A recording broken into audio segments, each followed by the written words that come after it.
Kaamatan, Kampung Hungab, YB and VIP, Sumazau on the beautiful night.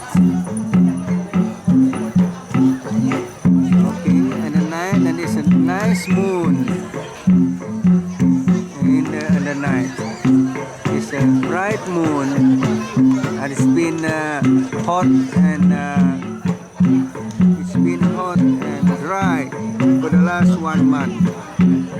That's why they are about to hold a Kaamatan in a cool night.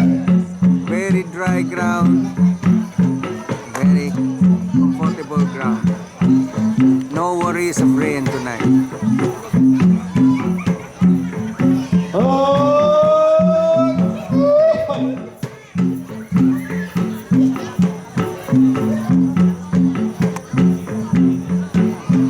There's a camp in front of the stage, and the moon is just gone behind the cloud.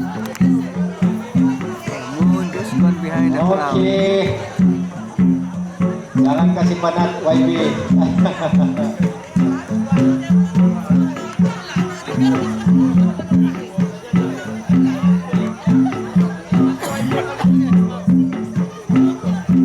VIP table with YB Jennifer, and the gong beater is over the open ground.